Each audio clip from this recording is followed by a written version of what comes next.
En nuestra sociedad cambiante, ajetreada, pero a la vez feliz y satisfecha, al menos esta es la opinión mayoritaria de los jóvenes, la combinación de los términos violencia y juventud nos produce una sensación relativamente incómoda.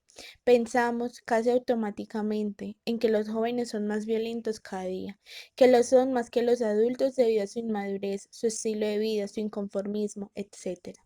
Estos pensamientos por sí solos nos intranquilizan, pero aún más si consideramos que los jóvenes de hoy serán los adultos del mañana. Violencia y juventud son términos frecuentemente asociados en muchos contextos, política, educación, justicia, etc. Esta asociación la justificamos por lo que vemos diariamente en los medios de comunicación y también creemos ver en nuestro entorno inmediato. La violencia se encuentra en casi todos los ámbitos de la vida de los jóvenes, la escuela, el ocio, la familia, el trabajo, y también en las relaciones interpersonales, en la vida comunitaria y en la salud. El problema de la violencia juvenil ha sido abordado sistemáticamente por la sociología, la criminología, la psicología y otras disciplinas jurídicas, ya que siempre ha llamado la atención de los estudiosos e interesados por los problemas sociales. En la violencia juvenil se incluyen actos violentos que realizan niños, menores, adolescentes, jóvenes y adultos jóvenes. Así, supone lo mismo que un niño pegue a otro en el patio del colegio de primaria o que un muchacho de 19 años, interno en un centro de menores, golpee a otro en el patio del centro. Naturalmente que las diferencias son obvias, pero ambas, en un sentido amplio, son fenómenos que se acogen a la etiqueta de violencia juvenil. Podemos concluir entonces en tres puntos. Comprender la violencia juvenil requiere pensar en el joven como agresor y como víctima, ya que ambos papeles encontramos a los jóvenes de forma muy frecuente. Analizar la importancia social de la violencia juvenil para conocer su estado real, su dinámica y la perspectiva de esta. Requiere distinguir y tratar de forma distinta cada tipo de violencia que ejercen o sufren los jóvenes.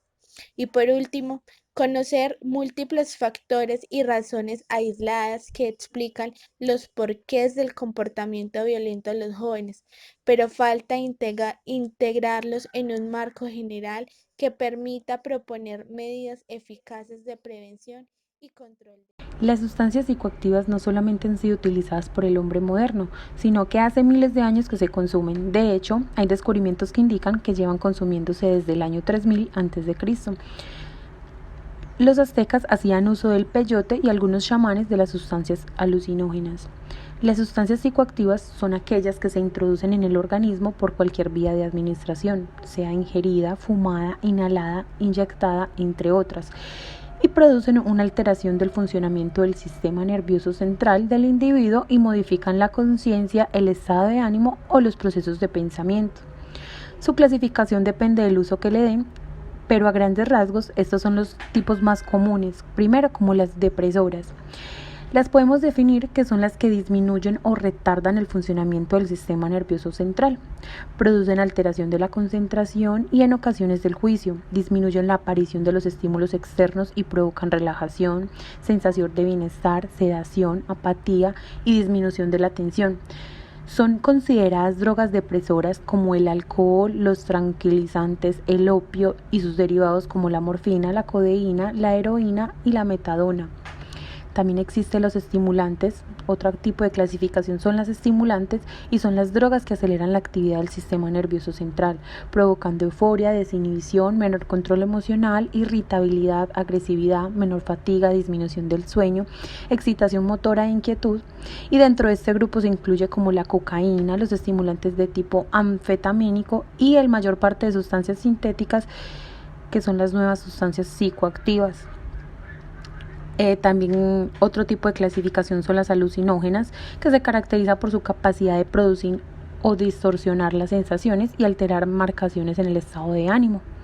Los procesos de pensamiento incluyen sustancias de amplia variedad en las fuentes naturales y sintéticas. Además de esas, hay otras sustancias que clasificamos dependiendo de su procedencia, como el origen natural o el origen sintético. En el origen natural se encuentran las que son de forma ambiental, es decir, que se producen de forma ambiental y se utilizan sin necesidad de que se produzca algún tipo de manipulación o proceso químico, por ejemplo, como la cannabis. Ahora, el origen sintético son elaboradas exclusivamente en el laboratorio a través de los procesos químicos, cuya estructura no se relaciona con ningún componente natural y en nuestro país las podemos dividir como ilícitas o ilícitas. Las drogas ilícitas son aquellas que están penadas por la ley, es decir, que son legales. Las más consumidas en Colombia son como el tabaco, el alcohol y los fármacos. Por su parte, las ilícitas son aquellas que están penalizadas por la ley colombiana, como lo es el caso de la marihuana, la cocaína, la heroína, el éxtasis, el tusi y todo ese tipo de drogas.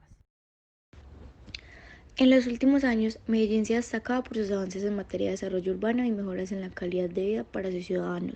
Sin embargo, esto no ha sido suficiente para superar la estigmatización de ser una de las ciudades más violentas del país. Esta violencia ha incidido en la población joven, involucrándolos tanto victimarios como víctimas de la violencia. El consumo de sustancias psicoactivas, el hurto o incluso la comisión de homicidio por parte de un menor de edad puede llegar a escandalizar a quienes desconocen las condiciones de vulneración, pobreza y segregación de la mayoría de niños, jóvenes y adolescentes que, por diversas razones, han terminado vinculados a organizaciones delincuenciales en Medellín. Abordar el complejo fenómeno de la delincuencia juvenil, en caso de que haya un interés genuino, requiere, en primer lugar, de reformas sociales que faciliten el goce efectivo de derechos fundamentales para este grupo poblacional. En segundo lugar, de un sistema penal para adolescentes que tenga en consideración el contexto sociofamiliar y espacial de los adolescentes, pues de nada sirve la configuración de un proyecto de vida en estos adolescentes sin oportunidades que lo hagan posible. Y en tercer lugar, se buscará una efectiva reintegración sociofamiliar de los menores de edad que han cometido delitos. Esta solo podría afianzarse mediante la generación de una adecuada inclusión social, que logre evidenciar en el acceso a escenarios académicos para una posterior vinculación al mundo laboral, en las cuales los adolescentes puedan resignificar su proyecto de vida. Si uno está en un contexto donde hay crimen y además hay corrupción de la fuerza pública y los funcionarios, se pierde la esperanza. Esos son factores que influyen mucho para que ellos terminen estos caminos. Muchos jóvenes además afirman que la educación es aburridora y puede ser muy grave que deserten del sistema educativo, pero lo más grave de todo esto es que no tienen otras opciones cuando se retiran del sistema, opciones de cultura o emprendimiento, se quedan allí en un limbo que es muy complicado en Medellín, porque para nadie es un secreto que estamos en un territorio con un mundo de ilegalidad. El embarazo y la maternidad impactan psicológica, social, cultural y biológicamente a la mujer y principalmente a la mujer adolescente. El embarazo en adolescentes en condiciones conllevan riesgos que no solo para el joven, sino también para el hijo y la mayoría de los casos para el funcionamiento familiar. El abordaje de esta problemática está en disciplinas en áreas de la salud y las ciencias sociales. La adolescencia es una etapa de desarrollo humano aceptada por todos, que no significa solo el tránsito de la niñez a la adultez, sino que en su devenir sobreviven diversos y complejos cambios biológicos, psicológicos y sociales que caracterizan la edad. En la actualidad, la adolescencia es un periodo más prolongado por diversas razones. Por una parte, las personas maduran hoy más temprano que hace un siglo. Es decir, que existe una tendencia secular en el crecimiento y la maduración.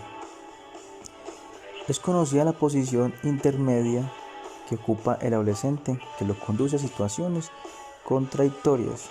Unas veces es considerado adulto, exigiéndole responsabilidad, mientras que en otros se le percibe como incapaz de tomar decisiones, limitándose su independencia. Las dos principales causas del embarazo en la adolescencia están directamente relacionadas con el nivel de vida y la pobreza de los habitantes de un país. Estas son: 1. Relaciones sexuales sin el uso de métodos anticonceptivos o en el uso erróneo o equivocado de los mismos. 2. El matrimonio adolescente y el rol tradicional que algunas sociedades todavía asignan a las mujeres.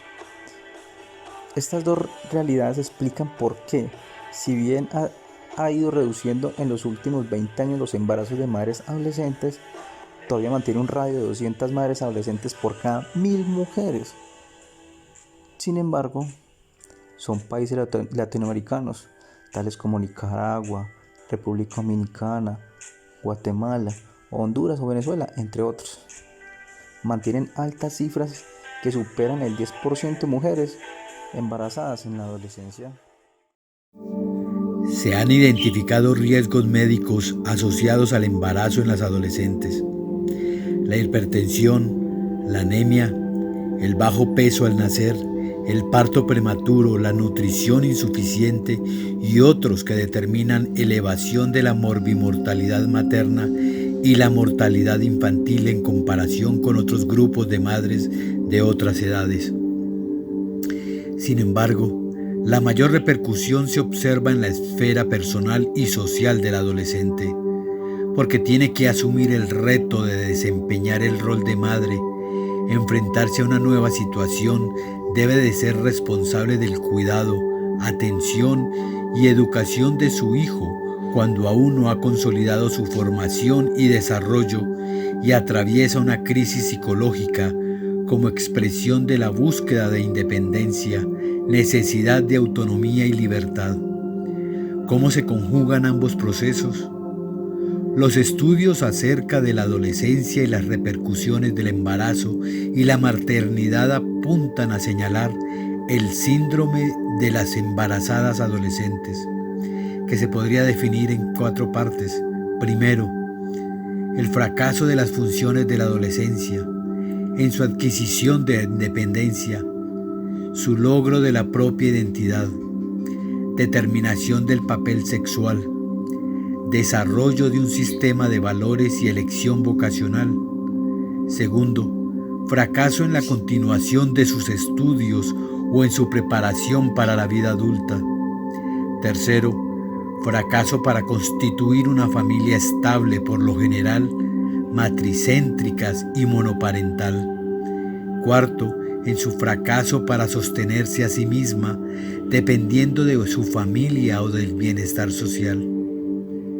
Por otra parte, la actitud que adoptan las adolescentes frente a la experiencia del embarazo varía de una etapa inicial y media en la cual la embarazada se preocupa por sus propias necesidades, no percibiendo el embarazo como un hecho que les ha de convertir en madres, hasta la etapa final de planificación y reorganización personal.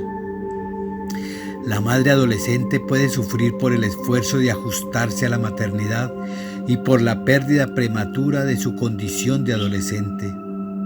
Cabe preguntar, ¿qué impacto psicológico tiene en la madre adolescente la llegada del primer hijo? Las madres adolescentes se caracterizan porque no deseaban al hijo en esa etapa, ni incluían en sus aspiraciones el ser madre en ese periodo del desarrollo. Al indagar acerca de las causas del embarazo precoz, se constatan deficiencias en la planificación familiar por el no uso de anticonceptivos o por el descuido en el empleo de un método anticonceptivo, en la mayoría de la muestra un 75%, expresión de insuficiencias en la educación sexual y escasa información sobre su propio cuerpo respecto a la relación sexo-reproducción. El hecho del embarazo como un evento no deseado o no planificado provoca un rechazo y ocultamiento a los padres por temor a la reacción de estos, que conduce a una atención perinatal tardía y a la no disposición positiva para asumir el rol materno. El apoyo de la familia ante esta situación facilita el feliz término del embarazo. Muestra de lo expresado acerca de una mayor tolerancia por parte de los padres al aceptar la nueva situación y no asumir actitudes extremas de la ruptura de los vínculos, rechazar la cuestión o culpabilidad, lo que generaría mayor inestabilidad, inseguridad e incertidumbre en la adolescente.